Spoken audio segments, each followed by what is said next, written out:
Last year, Paizo released the book Interstellar Species for Starfinder, and in this book it includes expanded lore and mechanical options for 25 different popular species in the game Starfinder, and Paizo actually used public polling to determine which species in its game deserved that opportunity to have expanded lore and mechanical options presented.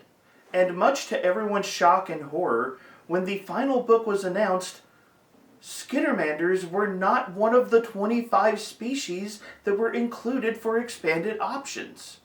Now, I realize that there are probably many people out there that are wondering if the vote was rigged or if there was some other shady business dealing going on to exclude everyone's favorite furry, lovable little helpers from Starfinder, but I'm here to clear the air. What's really going on is this: the skittermanders knew that there were so many species that were just waiting for their opportunity to shine, so these skittermanders went out of their way to arrange a get-out-the-vote effort on behalf of the different options featured in Interstellar Species. The skittermanders were helping everyone else have their chance to shine. So allow me to assure you that no one has been mistreating our furry little friends.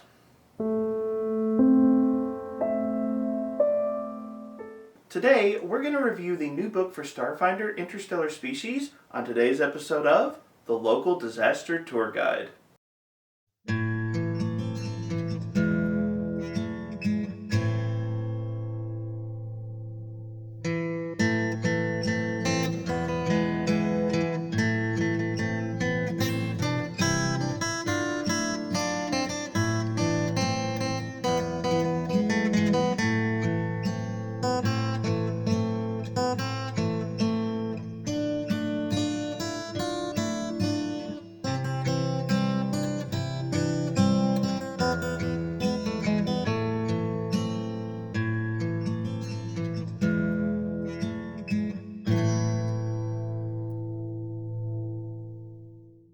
Hello travelers and tourists, my name is Mark and I am the local disaster tour guide. That's right, I am a storyteller who is honestly surprised that I've never seen an ability like a few more steps in a TTRPG before. That's actually one of my favorite options that Paizo dropped on us. Welcome to a journey through the fantastic world of TTRPGs like Pathfinder and Starfinder, and welcome to another episode of the Disaster Tour Guide Reviews, where we take a look at different products for tabletop RPGs, and I give you my thoughts on those products, both its strengths and weaknesses, to hopefully help you make a little bit better of a purchasing decision. Today we're going to be taking a look at Interstellar Species for Starfinder, a new book that was released just last year. Now, as with any review, remember to take what I say in this review with a grain of salt. The best review you will ever have of any product is to try it for yourself, because I'm honestly just some guy on the internet, and my opinion is just that, an opinion. Now, up front, I should say that last year, Paizo offered to send me a PDF copy of Interstellar Species for the specific purpose of doing a review, and I agreed to that. And then something went wrong. There was some mess up in the email chain, and my copy of the Interstellar Species PDF did not arrive until almost a month and a half after I was supposed to get it. No worries, I'm not upset at Paizo, but because of that delay, I didn't actually get my hands on Interstellar Species until the holiday season was in full swing. I didn't have a good space to really drop a review when I finally had a copy. My original plan was to actually dedicate some serious time to Interstellar Species and some conversations around how Paizo does species and ancestry design in Starfinder and Pathfinder, because I think there's some interesting conversations there. I had this big series I was going to do back in January, and Interstellar Species was going to feature heavily in that series. And then January happened, and the TTRPG sphere went insane, so that series got scrapped. So today, we're just going to be reviewing Interstellar Species, but allow me to say, I do think there's a lot of interesting conversation potential in this product, and in some of the other philosophical game design elements that kind of surround what this product is. So as a community, if you are interested in me diving deeper into some of the content in Interstellar Species, or if you want me to revisit the idea of species and ancestry design at a future date, I would be happy to do so. That is content I was working on before the world went crazy back in January. Still, before we get into the review itself, please remember to do all of that YouTube stuff that supports the channel. Like, share, subscribe, check out my free Discord and my Patreon. Both of those are linked in the video description. But with all of that out of the way, let's get started. Now, I have a pattern with the reviews that I do on this channel, and that is I like to begin at the end of my review. I like to give you my overall thoughts, including my overall grade for this product, let you know the big picture of what I think about the book Interstellar Species, and then kind of work through some of the examples in the book to help you understand how I came to the conclusion that I did. So let's get some of the big stuff out of the way first. Interstellar Species is approximately 190 pages, and it focuses in specifically on the idea of species in the game Starfinder, what that means, what that looks like mechanically, and some of the options that you can play around with inside of the game Starfinder to help make the idea of species more impactful at your gaming table. Interstellar Species is divided into 3 distinct chapters. Chapter 1 is called Classes and features the new Evolutionist class, as well as several new species-themed class options for some of the other classes that exist inside the game Starfinder. Chapter number 2, which is kind of the core of the book, is the Species chapter. It begins with an introduction to and discussion of the core 7 species in the Starfinder core rulebook, and then it moves into a broader discussion of species in the game Starfinder. You get a master list of I think it's over 140 currently playable species in the Starfinder setting. Then after that, you get rules for custom building a new species.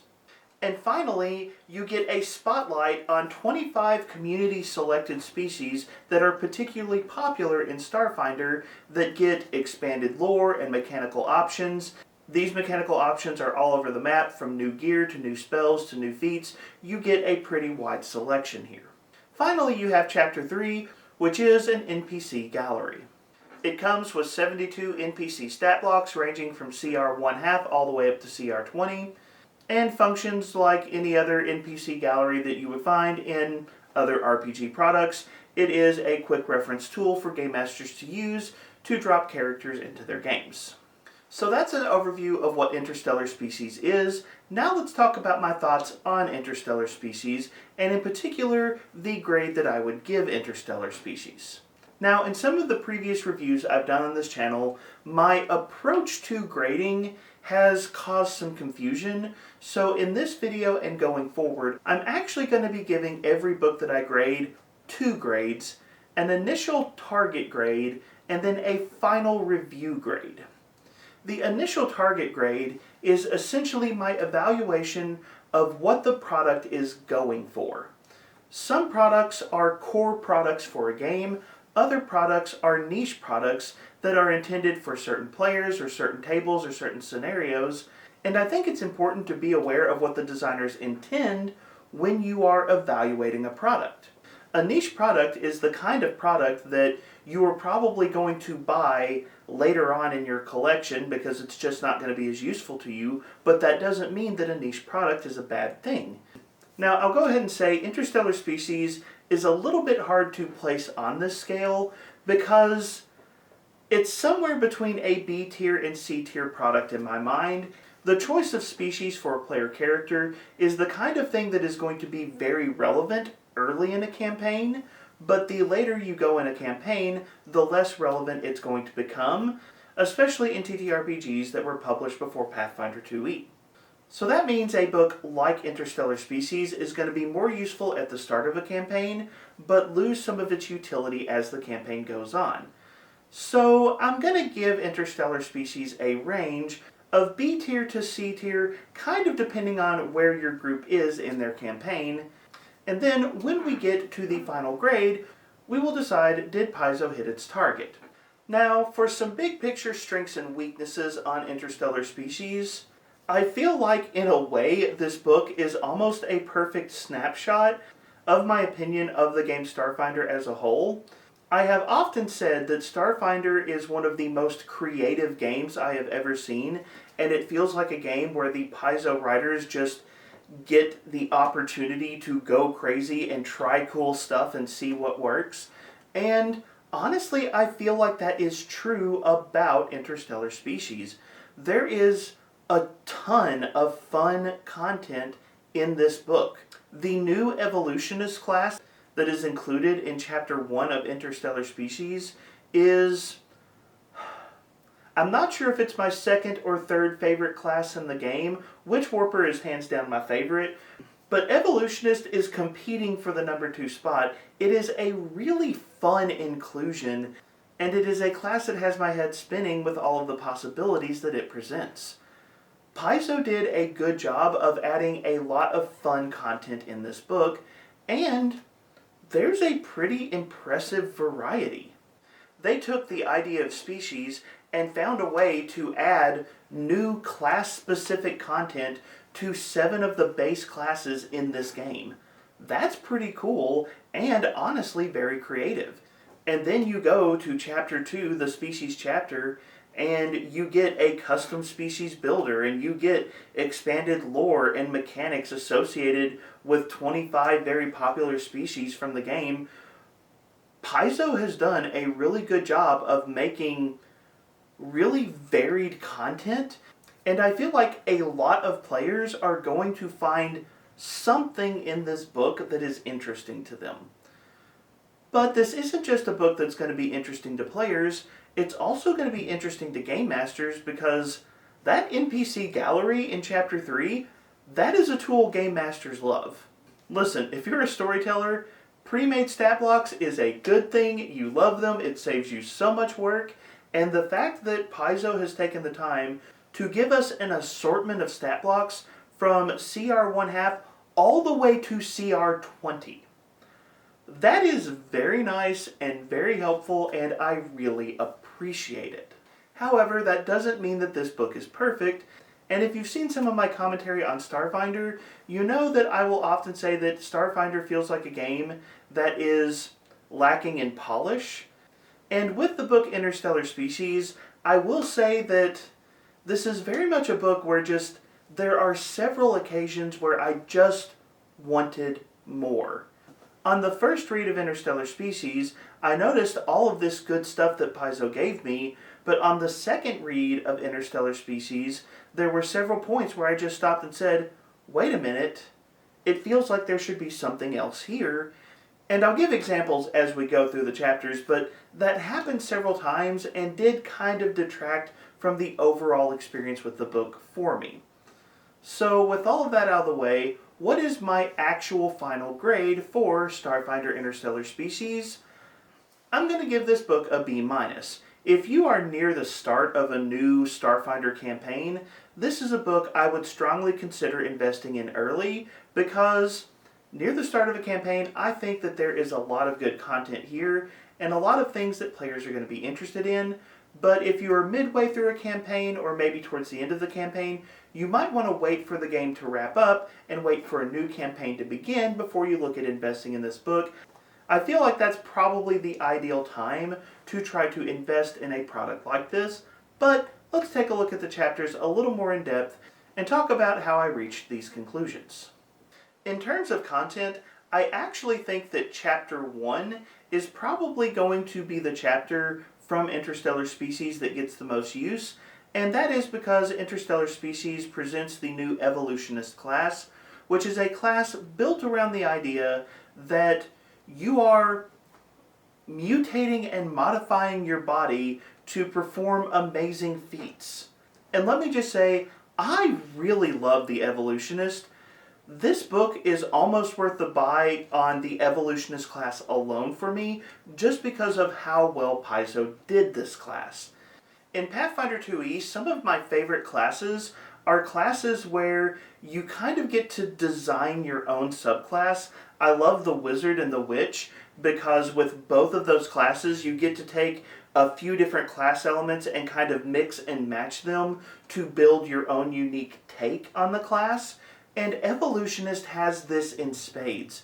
The Evolutionist is going to give you several different class features, and you get to go in and pick from all of these different categories to build your own unique take on the Evolutionist class, and I absolutely love that.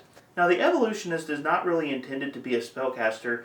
It's a combat-oriented class, and in fact, its primary ability is called Adaptive Strike, where you modify your body to sprout either a melee or ranged weapon that you can employ in combat. And you don't just get to pick whether this is a melee or ranged weapon, but you also get to pick what kind of damage this weapon deals, and as you level up, you're going to get to play around with the abilities that this weapon has. Like, you can just make a flamethrower sprout out of your arm. That's completely legitimate with the Evolutionist class. On top of this, you have a resource called Mutation Points that will naturally accrue for your character during combat, and as you gain more mutation points, you're going to get different interesting, unique, and powerful buffs to aid you in combat, and at the same time, you'll also start to accrue some penalties associated with some of the other class choices you've made. And I really love this weird progression that the mutation points give you, because they both push what you're capable of doing, but also make combat more difficult for you at the same time, because you're dealing with some of these different flaws that pop up. One of the major choices for the Evolutionist is called the Evolutionist Niche, and there are 4 different niches presented in the book: Eldritch, Mechanical, Sepulchral, and Vital, and each of those is going to have different abilities and different plays on what the Evolutionist is capable of doing. This is honestly a class where I would love to come back and talk about these options more in depth, but outside of the niche, you can also pick up what's called an Evolutionary Focus, which comes in 3 different categories, known as Augmentation, Combat, or Packmaster, which takes the niche that you selected and pushes it in a particular direction. And then, beyond all of these choices and abilities that you've been dealing with, the Evolutionist also has a series of class options that they get to pick from time to time, called adaptations, which will further unlock what you're capable of doing. The Evolutionist is just a class where you can come up with some pretty wild stuff, and I think that this class makes for just a great addition to the game of Starfinder. This book also offers some new class options for 7 of the classes that already exist in Starfinder, and these are options for the Biohacker, the Envoy, the Mechanic, the Nanocyte, the Operative, the Precog, and the Soldier. Now, I will admit this is a little bit of a mixed bag here. Some of these I really enjoy, some of them are less appealing to me. Like, I'll be honest, I wasn't the biggest fan of the new Biohacker options. I see what Paizo was going for, but they just didn't really speak to me. However, what Paizo does in this section is really, really fun. For each of these 7 classes, Paizo picks one of the species in Starfinder and basically gives you a way that that species approaches that class. And I think the best example of this is the new Mind Menace fighting style based around kobolds in the Starfinder setting. And let me just say, that is perfect. The moment I saw it, I was like, yes, that is exactly what kobolds would be doing in a sci-fantasy setting. I absolutely love the addition of the Mind Menace fighting style to the Soldier. I think it's incredibly flavorful, incredibly well done, and I was super happy to see it.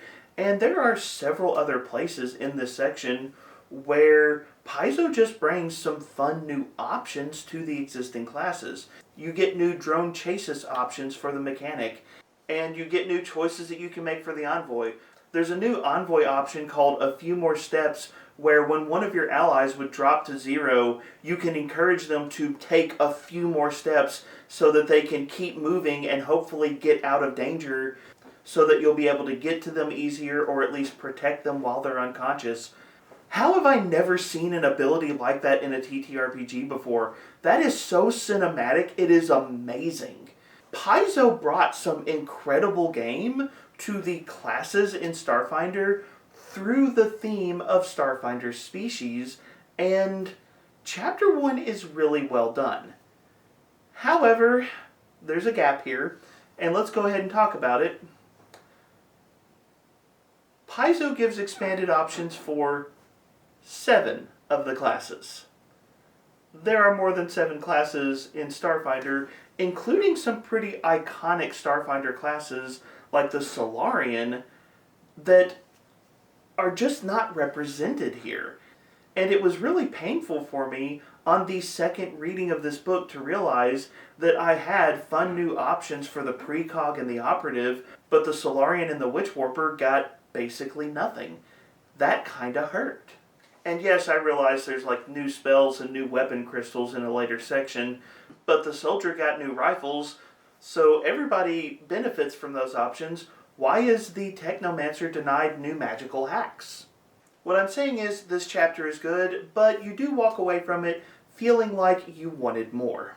Moving on to Chapter 2 of Interstellar Species, we get the actual species chapter, and you can tell that this is intended to be the heart of the book. I will say it's kind of strange. I really like this chapter. Paizo did some good stuff in Chapter 2, but I don't know how much actual utility this chapter will have at a gaming table.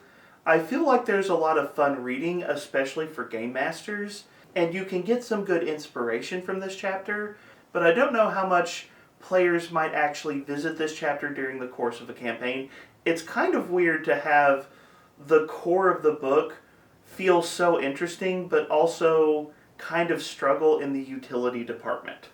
Earlier I mentioned that the species chapter opens with an introduction to the 7 core species that are presented in the Starfinder core rulebook and discusses the role that those 7 species play in the game of Starfinder. And I cannot overstate how just devoting a couple of paragraphs to each of the core species of the game does so much for this chapter of the book. Paizo took the time to say, as designers, this is what we were thinking when we included the android. This is what we were thinking when we included the Ahsoki. This is the reason we put the Vesk into the game. Paizo gives you step by step exactly what they were considering in designing each of these species, and I appreciate that because it helps you understand everything else that they are putting in this chapter. The concept of species, especially for a science fiction or science fantasy game like Starfinder, is such a major aspect of the game. The idea of being able to travel to all of these different incredible worlds and play all of these different incredible creatures from across the galaxy, that is so key to this style of gaming. So I appreciate the fact that Paizo gives us an inside look to what they were doing in designing this aspect of the game. From there, you get several pages that are literally just a resource list of all of the playable species for Starfinder, and I do like this layout. It's a little disappointing because it's essentially a picture and a page reference that will send you to some other product, but especially if you're dealing with a new player who might not be familiar with Starfinder, I could see these pages being a very easy way for a new player to look through the variety of options and say, oh, that looks interesting. So I do think these pages are nice to have, even if the information here is pretty thin. Next up, you get a custom species builder. This is 6 pages offering step-by-step instructions for building a new species that you could add into a Starfinder game, and they even have a half-page example where they use the custom species builder rules to create a sample species that you could drop into a game. So they give you rules for building a custom species, they talk through the process, they give you some tables that you can roll on if you want to generate some random abilities. It's a pretty thorough approach. After that, they move on to the 25 species that get expanded lore and mechanical options, and for the sake of brevity, I'll just list out the ones you can expect to find in this book. You'll find the Astrozoan, the Astriopi, the Cephaloon, the Contemplative, the Dragonkin, Formians, Hadragans, Hanakans, Kalos, Kobolds, Marikoi, Nuar, Patra, Sausonoids, Quarlu, Raxolite, the Riforians, the Scyphozoans, the Shimreen, SROs, the Trox, Uplifted Bears, Urogs, Vlaka, and the Warlanissi. Each of these sections is going to dive into the home world and the lore and some of the information associated with playing these particular species in Starfinder. You get a lot of useful information along that lines, and you're also going to get some sort of mechanical option associated with these particular species. This might be new equipment or new feats. There are several of these species that offer new spells to the game, such as the Minotaur-esque Nuar, which bring the spell Phantasmal Maze into Starfinder. Essentially, this chapter becomes a grab bag of interesting options that players might enjoy getting to use. Now, as I've mentioned before, the content is creative, it's varied, it's interesting, there's a lot of fun stuff here, but again, I did kind of walk away from this chapter feeling like I wish Paizo had given us a little bit more. For example, Paizo lists the over 140 available species in Starfinder. It's really cool to kind of have that master list available, but why didn't Paizo give us new species in the Interstellar Species book?